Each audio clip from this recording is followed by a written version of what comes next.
I'm back, and we are going to be reading a different book today. Our story is called Paddington, and our author is Michael Bond. And it says who it's illustrated by. Remember, the illustrator is the one who draws the pictures, and the author is the one who writes the words. So it is illustrated by R.W. Alley. So let's get reading. Let's see what Paddington is up to.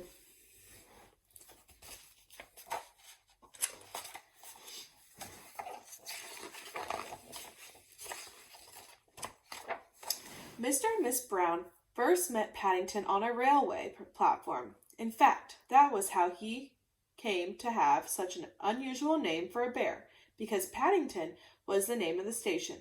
The Browns were waiting to meet their daughter Judy when Mr. Brown noticed something small and furry near the left luggage office. "It looks like a bear," he said. "A bear?" repeated Mrs. Brown. "In Paddington Station?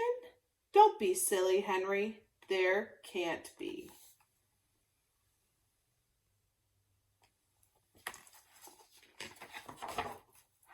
But Mr. Brown was right. It was sitting on an old leather suitcase marked "Wanted on Voyage." And as they drew near, it stood up and politely raised its hat. "Good afternoon," it said. "May I help you?" "It's very kind of you," said Mr. Brown. "But as a matter of fact, we are wondering if we could help you." "You're a very small bear," said Mrs. Brown. "Where are you from?" The bear looked around carefully before replying. "Darkest Peru. I'm not really supposed to be here at all. I'm a stowaway."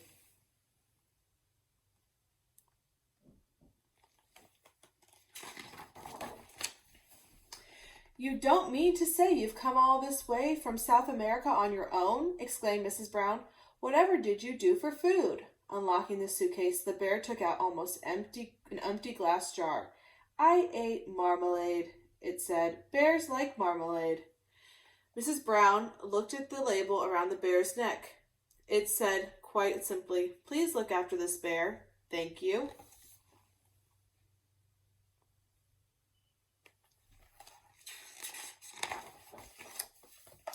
"Oh, Henry," she cried, "we can't leave him here all by himself. There's no knowing what might happen to him." "Can't he come home and stay with us?" "Stay with us?" repeated Mr. Brown nervously. He looked down at the bear. Would you like that?" he asked. "That is," he added hastily, "if you have nothing else planned." "Oh, yes," replied the bear. "I would like that very much. I've got nowhere to go, and everyone seems to be in such a hurry."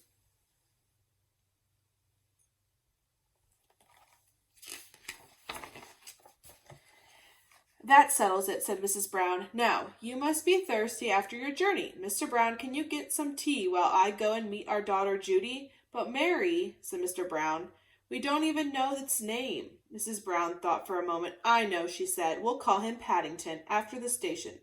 Paddington." The bear tested it several times to make sure. It sounded very important. Mr. Brown tried it out next. "Follow me, Paddington," he said. "I'll take you to the snack bar."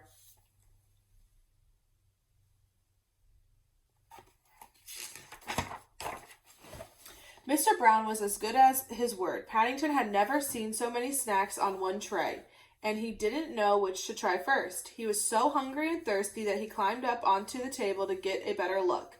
Mr. Brown turned away, pretending he had tea with a bear at Paddington Station every day of his life. "Henry," cried Mrs. Brown, when she arrived with Judy, "what are you doing to that poor bear?" Paddington jumped up to raise his hat. In his haste, he slipped on strawberry tart, skid on the cream, and fell over backwards onto his cup of tea.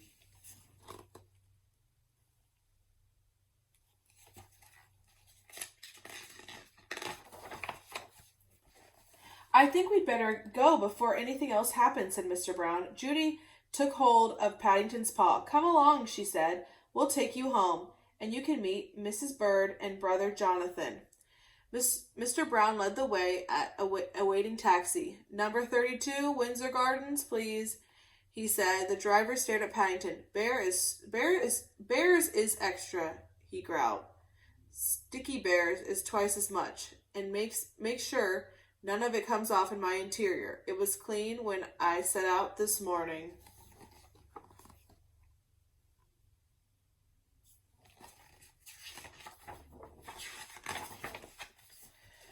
The sun was shining as they drove off to the station, and there were cars, big red buses everywhere. Paddington waved at some people waiting at a bus stop, and several of them waved back. It was all very friendly.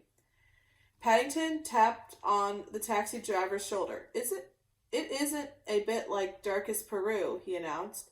The man jumped at the sound of Paddington's voice. Cream, he said bitterly. Cream and jam all over my coat. He slid the little window behind him shut. Oh dear, Henry, murmured Mrs. Brown. I wonder if they're doing the right thing. If we're doing the right thing.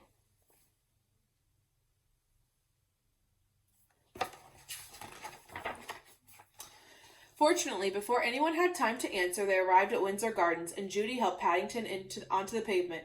Now you're going to meet Mrs. Bird, she said. She looks after us. She's a bit fierce at times, but she doesn't really mean it. I'm sure you'll like her. Paddington felt his knees beginning to wobble. I'm sure I shall, if you say so, he replied. The thing is, will she like me?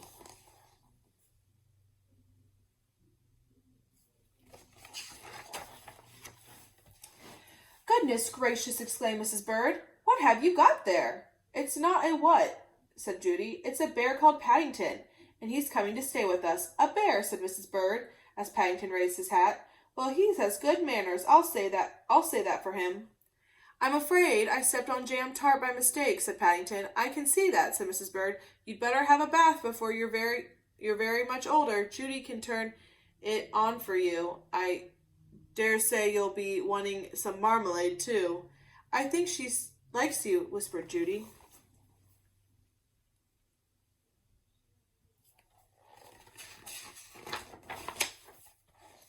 Paddington had never been in a bathroom before. While the water was running, he made himself at home. First of all, he tried writing his name on the steam on the mirror. Then he used Mr. Brown's shaving cream to draw a map of Peru on the floor.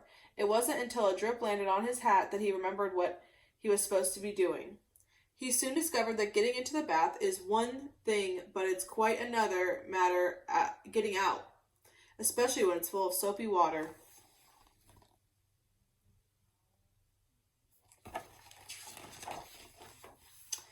Paddington tried calling out, "Help!" at first in a quiet voice so as not to disturb anyone, then very loudly, "Help! Help!"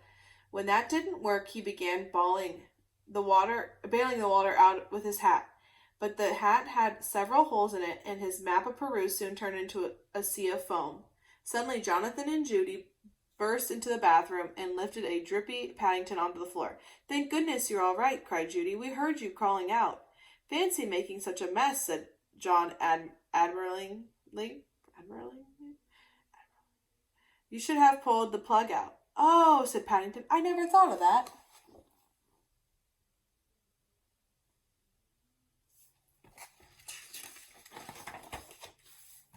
When Paddington came downstairs, he looked so clean that no one could possibly be cross with him. His fur was all soft and silky, his nose gleamed, and his paws had lost all traces of jam and cream. The Browns made room for him at their small armchair, and Mrs. Bird brought a pot of tea and a plate of hot, buttery toast and marmalade.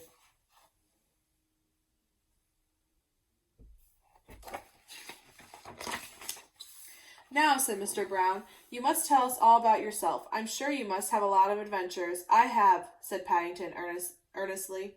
"Things are always happening to me. I'm that sort of bear." He settled back in the armchair.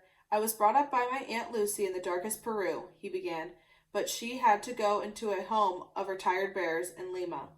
He closed his eyes thoughtfully, and hush fell over the room as everyone waited expectantly.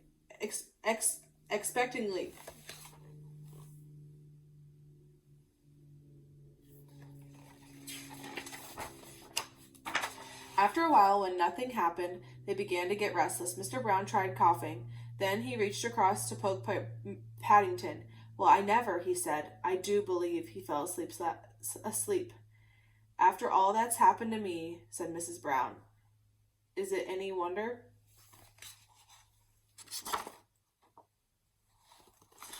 The end. Well, I hope you enjoyed our book, Paddington, about our little bear friend that joins the Brown family. and I hope to see you very soon. Have a good day, guys. Bye!